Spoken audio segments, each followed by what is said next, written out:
Netrukus matysite, kaip atgimsta retro nostalgija ir kam prilygsta drąsiausi atradimai po žemę.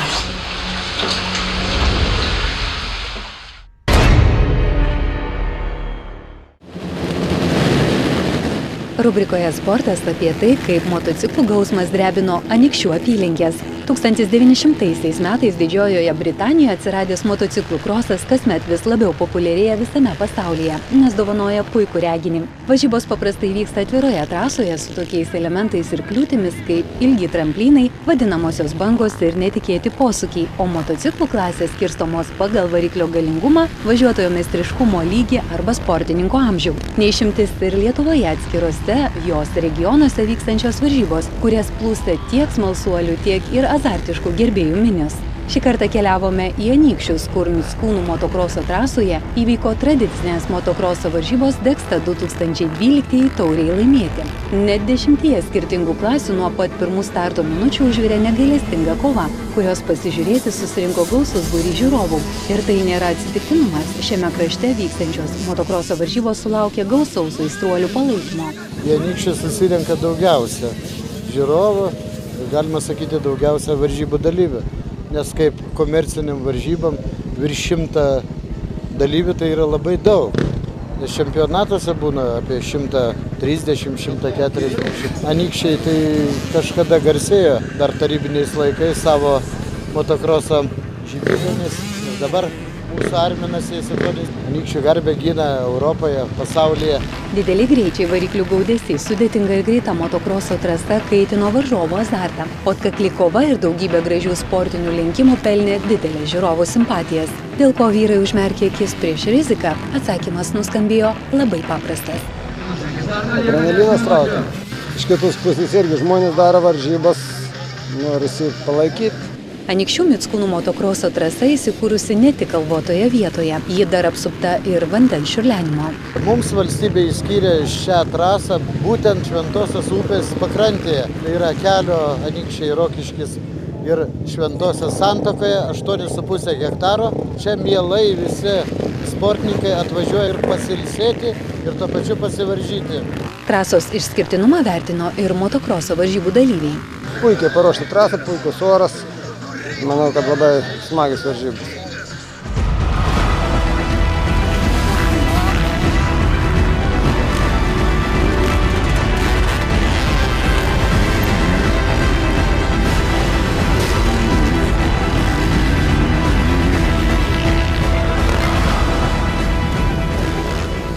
Vyrai visais laikais lenktyniavo, tik skiriasi motyvacija ir tikslai. Todėl pasivaikščiojusios po sportininkams skirtą zoną pabandėme sužinoti, kodėl vyrai nori lenktyniauti. Tokie maži vyrai kaip to. Dėl ko lenktyniauja? Nėra tokių kaip aš. Nėra? Ten visi kiti didesni? Taip. O tai dėl ko jie lenktyniauja? Prizų nori labai, ar? Taip. Taip? Taip. O koks tau prizas geriausias? Medalis. Medalis. O greičio nebijai? Ne. Dėl ko lenktyniauja? Nežinau, azartas, gal įgimta visą gyvenimą, taip jau nuo senų laikų lenktyniaudavo, kas mamutą didesnį užvers, tokia jau prigimtis. Sunku paaiškinti, turbūt, kad adrenalinas viską padaro, visą savo. Tai ta prasme, ryte gulit lovoje, jisai kala ir viskas, reikia bėgti. Panašiai. Norėdamas pritraukti skirtingo amžiaus bei įvairių motociklų mėgėjus, varžybų organizatorius Valerijus Šikiliovas sukvietė ir retro motociklų važiuotojus. Pirmais metais retro motociklų buvo tik tai 2, o dabar jau žiūriu jau apie 20. Tai vadinasi, mes progresuojam, jau pamėgsta. Šitą jau žmonės įsitraukia, kaip sako, savo sandėliukų tėvų senus motociklus. O tai publikai, žiūrovam labai didelis šou, labai jie mėgsta šitą. Ką iš jų galima išspausti trasai? Na, iš mūsiškė, čia Open klasės jisai, jo visa važiuoklė firminė, aišku, senovinė, bet kažkada šitą važiuoklę važiavo pasaulio čempionatuose. Iš jo daug galima spausti. Stiprus motociklas, tikrai. Jeigu ir būtų konkurencija, būtume parodę, ką galima įspausti. Dabar lėtai važiavam, taupydami.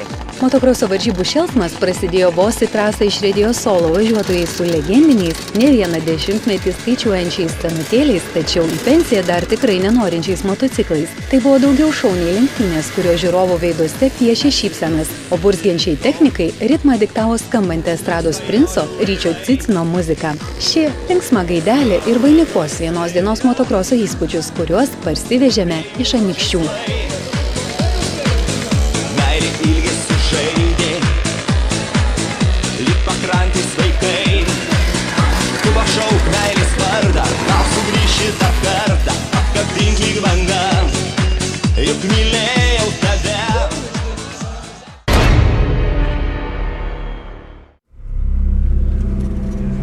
Rubrikoje atradimai apie kelionę pasaulio dugno link. Pasiekti naują pasaulio urvų gylio rekordą lietuviai speleologai svajojo ruošėsi ilgai. Kelionė į Vakarų Kaukazą 15 lietuvių speleologų buvo ir iššūkis, ir išskirtinis nuotykis. Vienas didžiausių urvotyros klubų Baltijos šalyse Enigma jau 4. kartą leidosi į pasaulio dugnu bei Everestu po žeme tituluojama giliausia urva žemėje. Lietuvių ekspedicija Gilyn į Žemės centrą 2012 didelio tarptautinio projekto Bedugnės kvietimas dalis, kurį organizavo Ukrainos speleologijos asociacija Kruberio Voronijos urvą tyrinėjanti jau daugiau nei 13 metų. Koordinuoti ekspedicijos veiklą Žemės paviršiuje buvo patikėta Lietuvos speleologijos pradininkui Vytautui Gudaičiui. Emocijos tai vyrė, todėl kad tai buvo kažkada svajonė pasiekti tokius dalykus. Ir dabar labai malonu ir labai gražu buvo pažiūrėti, kaip su dideliu pavydus, aišku, kaip mūsų jaunimas darbuojasi, kaip pasiekė tokius rezultatus, tokius gylius, apie kurias mes savo laikais galėjom tik tai svajoti. Technika pasikeitusi, patys principai pasikeitė, šturmų ir sportinių praėjimų. Mūsų laikais, kaip sako, viskas buvo žymiai paprasčiau, mažesni gyliai, žymiai mažesni reikalavimai, tačiau vis tiek pasaulio rekordas tai yra pasaulio rekordas. Ir ta svajonė, kaip sako, neapleido niekada. Rekordas nebuvo svarbiausias dalykas. Speleologams rūpėjo sužinoti, kas yra giliau, toliau, ar yra dar koks praėjimas už tos ribos, kurioje jiems jau yra tekę būti. Kruberio Voronijos urvas neabejotinai išskirtinė vieta po žeme. Tai yra vienintelis pasaulyje urvas gilesnis nei 2 kilometrai. Ir yra galimybė pranėrus vieną gana kuklų sifoną, nenaudojant specialios nardymo įrangos, pasiekti 2 km 80 metrų gylį, tai vadinamai second millennium, kas yra skaitosi labai prestižiška ir irgi kaip ir tam tikra tavo profesionalumo, kvalifikacijos išraiškas sportiniai vertikalioj speleologijai. Tačiau norint patekti į pačią giliausią atšaką, kuriame tyvuliuoja 2 kapitonų sifonas, tenka įveikti ne tik sifoną, vadinamą taip sutrumpintai S1, tenka įveikti dar vieną sifoną šiek tiek rimtesnį kvitašką, kurį tenka nerti jau su kvėpavimo specialiai įranga balionais, po to dar tenka pranerti vėl vieną kuklų sifoną vadinamą Padnir ir tuomet išeinama į dugną. Prie pat 2 kapitonų sifono, tai dugnas yra 2 km 140 metrų gylyje. Ir iki šios ekspedicijos 2 kapitonų sifonas buvo maždaug 50 metrų gylio ir 140 ilgio, tiek jį buvo nunėręs Genadijus Samochinas. Ypač nemaloni buvo antroji ekspedicijos dalis, kai dėl kalnuose prasidėjusio lietaus darbas urve tapo rizikingas ir tikrai nesuteikė entuziazmo, bei kėlė didelį nerimą. Didžiausias nerimas buvo kilęs, kai po 2,5 paros galingo lietaus su trenksmais perkūnijom vandens srautas nutraukė ryšį su stovyklomis, kurios randasi žemiau negu 700 metrų. O tada kilo nerimas, todėl kad maždaug 2,5 paros mes neturėjom ryšio, kas atsitiko su mūsų grupėmis. Negalėjom perduoti jiems informacijos, negalėjom gauti iš jų informacijos. Tai šitoj vietoj, kol nepasisekė atstatyti ryšio, tai buvom pimti nerimą, nes praktiškai tai avarinė situacija. Nardymas po urvuose esančius vandens telkinius vadinamus sifonais yra vienas pavojingiausių ekstremalaus sporto užsiėmimų pasaulyje. Kadangi Kruberio Voronijos urvo apatinė dalis apsemta vandens, naują pasaulio urvų gylio rekordą gali pasiekti tik labai gerus naro įgūdžius turintis žmogus, pasakojo lietuvių komandos vadovas Aidas Gudaitis. Sunkiausia narui, kuris neria pirmas į nežinomybę, todėl jis privalo būti drąsus ir šiek tiek avantiūristas. koks yra ir rekordo pasiekėjas Genadijus Samochinas, vieno profesionaliausių mūsų šalies techninio nardymo gurų Vyčio Vilko mokinys. Samochinas iš tikrųjų gavo labai daug vertingų pamokų iš Vyčio. Lietuviai gana svariai, intensyviai pasirodė būtent svarbiausiame etape, jau tam etape, kur reikėjo transportuoti įrangą per sifoną Kvitočką. Iš 9 Kvitočką pranėrusių žmonių 5 buvo lietuviai, tai yra Vyčio mokiniai. Vytis visus mus paruošė nardyti. Buvo gera proga apskritai įsitikinti. Labai stiprė Vyčio mokykla, tačiau mes galim tik tai žemai lenktis jam už jo kvalifikaciją, reikalavimus, gainiojimus mūsų. Po ilgo pasiruošimo pagaliau atėjo lemiamas ekspedicijos etapas. Kuomet buvo išdėlioti pagalbiniai balionai, vyko pagrindinis nerimas. Ir neriant vis gilin ir tolin, urvas vis siaurėjo, leidosi nuožulniai ir kuo toliau, tuo sunkiau buvo prasiskverbti. Ir pasiekus tam tikrą gylį, jau tam meandre, siauram tokiam įstrižam nuožulniam ėjime, jau kaip ir buvo gana komplikuota ir apsisukti tai nėra paprastas dalykas. Ir jau kuomet nebuvo galima gilin nei kiek tolyn judėti ir pasibaigė oras, tada Genadijus Samochinas akrobatinių pratimų pagalba apsisuko, kas yra beveik neįmanoma padaryti, ir grįžo atgal.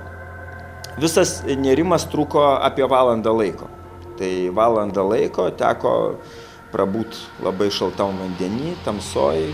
Ukrainietis Genadijus Samochinas 2007 metais nėrės į urvo dugne esantį vandens sifoną 2 kapitonai ir pasiekęs 2191 metro gylį, šiemet pakartojo nerimą ir jį pagerino 6 metrais giliau bei 40 ilgiau.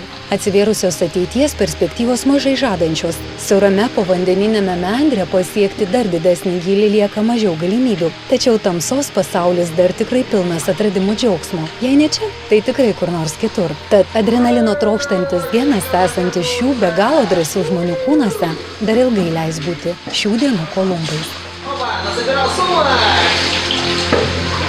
Я верил в деда, что вернешь сумочки.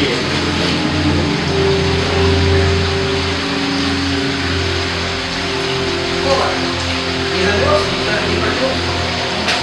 Нормально?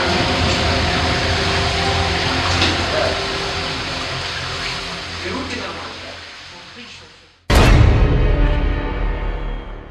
Šių dienų drąsuoliai ir jų išgyventos istorijos jau kitoje laidoje. Na, o pamatyti ekstremalūs pasakojimai jau internete. Lietuvos ryto televizijos portale tv.lrytas.lt bei teritorija.tv. Gražaus rudeniško sekmadienio su Lietuvos ryto televizija. Sudie.